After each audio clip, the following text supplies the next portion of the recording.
જે લોકો મને જાણે છે એ બધાને વેલકમ, અને જે નથી જાણતા એ હું Monali Suthar concept of living charitable trust તરફથી, એ મારી આઈડેન્ટિટી છે કે એ મારી ઓળખાણ છે એ મને નથી ખબર, પણ છેલ્લા 7-8 વર્ષથી પોશ અને પોક શો આ બંને જ મારા આઈડેન્ટિટી બનેલા છે. જ્યારથી આ વિષય ઉપર મેં કામ ચાલુ કરવાનો પ્રયત્ન કર્યો હતો 2020માં ઇન્ટર્નશીપથી, અને આજે આ સંસ્થા આજે આટલા 2500 ટ્રેનર, 15 લાખથી વધારે લોકો સુધી માહિતી પહોંચાડવી, 25થી વધારે સ્ટેટમાં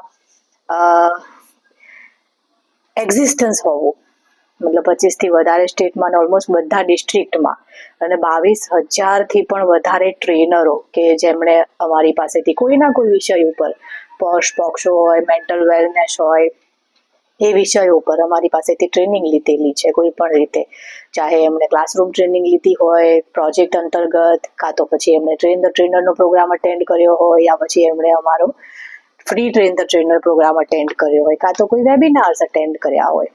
એ બધા લોકોનો ખૂબ ખૂબ આભાર આ આઈડેન્ટિટી આપવા માટે, કેમ કે કદાચ એ લોકો વગર આઈડેન્ટિટી બનવી જ બહુ મુશ્કેલ હતી. આજે તમે મારી સાથે છો એનાલિસિસ વિથ મોનાલી સુથાર, અને આ એનાલિસિસ છે એ સોશિયલ એનાલિસિસ છે, વિચારોનું એનાલિસિસ છે.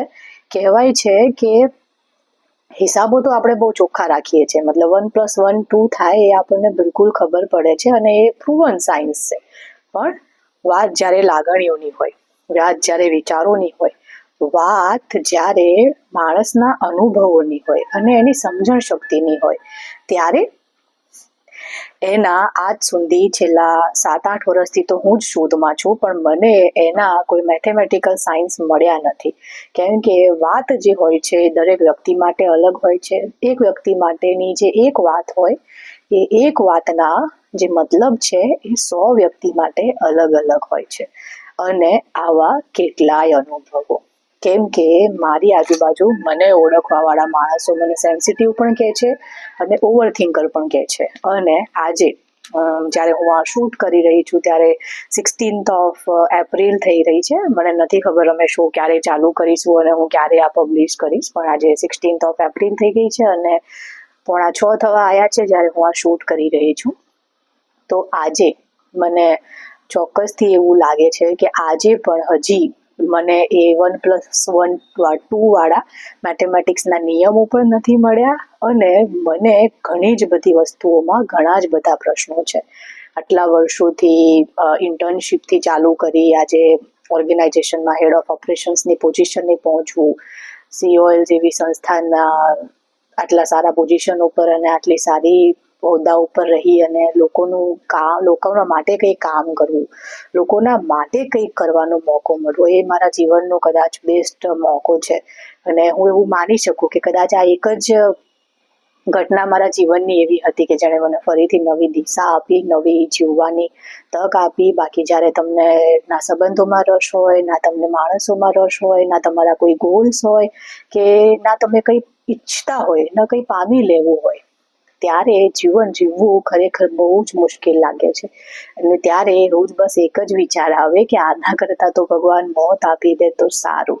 પણ થેન્ક્સ ટુ મારા ગુરુ, મારા ટ્રસ્ટી સર, જેમણે મને એ મોકો આપ્યો અને જેમના લીધે થઈને કદાચ હું આ પોઝિશન ઉપર પહોંચી છું અને મારી જિંદગીને જોવાની જે નજર છે એ કંઈક અલગ થઈ છે. અને એટલે જ આપણે આ પ્રોગ્રામનું જે હેશટેગ રાખીશું #જિંદગી એક નવી નજરે. વાત અને મોકો બસ એટલો જ છે કે હું વાત કરું મારી અને તમે વાત કરો તમારી. બહેસ નથી. સતત ચાલતા કન્ટેન્ટની વચ્ચે કોઈ વાયરલ થવાની હોડ પણ નથી. મને જોવા, મને સાંભળવા ખાલી 10 લોકો પણ આવશે તો પણ હું ખુશ છું, કેમ કે એ મને સાંભળે છે, એ મારા વિચારો જાણવા માંગે છે અને બદલામાં એ પોતાના વિચારો સમજાવવા માંગે છે, કહેવા માંગે છે. અને આ પ્લેટફોર્મ એ દરેક લોકો માટે છે કે જે હજી પણ જવાબો શોધી રહ્યા છે. કેમ કે જવાબો શોધવાની કોઈ ઉંમર નથી હોતી. જવાબો શોધવાની કોઈ જ ઉંમર નથી હોતી. કદાચ ઘણાને કબરમાં 2 પગ લટકતા હોય ત્યારે જવાબ નથી મળતો. અને જિંદગીની કરુણ વાસ્તવિકતા કદાચ આ જ છે.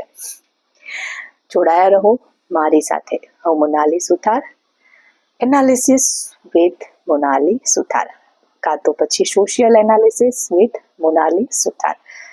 કન્ટેન્ટના લીધે, નેટફ્લિક્સના લીધે, પ્રાઇમ એમેઝોનના લીધે અને કેટલાય યુટ્યુબના લીધે, ઇન્સ્ટાગ્રામ, સોશિયલ મીડિયા, ફેસબુક, કેટલાય નામ લઈ લો. આ બધા નામોના લીધે થઈ આપણે ચાહે કોઈ ઇન્ડિયાના, ગુજરાતના કોઈ 5,000ની વસ્તીના ગામમાં પણ રહેતા હોઈએ તો પણ આપણા વિચારોનું કમ્પેરિઝન છે એ અમેરિકામાં રહેતા વ્યક્તિ, મેક્સિકોમાં રહેતા વ્યક્તિ, સાઉથ કોરિયામાં કોઈ શું કરે છે, લેબનનમાં કોઈ શું કરે છે, યુકેમાં કોઈ શું કરે છે, દુબઈની લાઈફસ્ટાઈલ કેવી છે, દુબઈની મહારાણી કેવી જિંદગી જીવે છે, આપણે આ બધા કન્ટેન્ટ જોઈએ છે. આપણું કમ્પેરિઝન આ લેવલનું થઈ ગયું છે. શોઝ આપણે જ્યારે જોઈએ છે, મને નથી ખબર તમે એ જોવો છો કે નથી જોતા, પણ હું જ્યારે કોઈ પણ શો જોઉં, કેમ કે હું બહુ સ્પેસિફિક છું કન્ટેન્ટની બાબતમાં, અને જ્યારે પણ હું કોઈ શો જોઉં છું ત્યારે હું સ્પેશિયલી ઓરિજિનલ કન્ટેન્ટ ક્યાંથી છે એ જોવાનું હું કોઈ દિવસ નથી ભૂલતી. કેમ કે એક વ્યક્તિએ મને એવું કીધું હતું, મારા વેલવિશર, મારા મિત્ર, શું કહીશ એ મને નથી ખબર, પણ એ એક વ્યક્તિ છે જેના લીધે થઈને મેં મારી જિંદગીના ઘણા બધા નિયમો અને ઘણા બધા નિર્ણયો પણ મેં લીધા હતા, અને એનો બહુ મોટો ફાળો છે મારો અહીંયા હોવા માટેનો. તો સ્પેશિયલ થેન્ક્સ ટુ હિમ.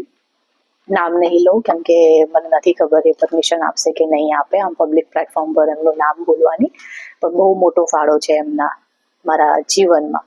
એમણે મને એક વખત કીધું હતું કે ઇન્ડિયાનું કન્ટેન્ટ આપણે જોઈએ ને તો એ બની ગયેલી ઘટના ઉપર હોય છે, અને ફોરેનનું કન્ટેન્ટ જોઈએ ને તો એ બનવાવાળી ઘટનાઓ ઉપર હોય છે, ફ્યુચર ઉપર હોય છે.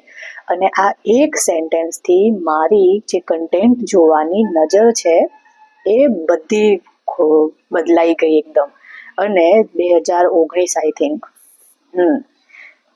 જૂન જુલાઈ 2019 મારા કરિયરનું રીસ્ટાર્ટ, કોરોના પહેલા, અને હું એમની ઓફિસમાં એક પ્રોજેક્ટ ઉપર એમની સાથે કામ કરી રહી હતી, અને એમણે મને આમ પેનડ્રાઈવ આપી હતી આમ.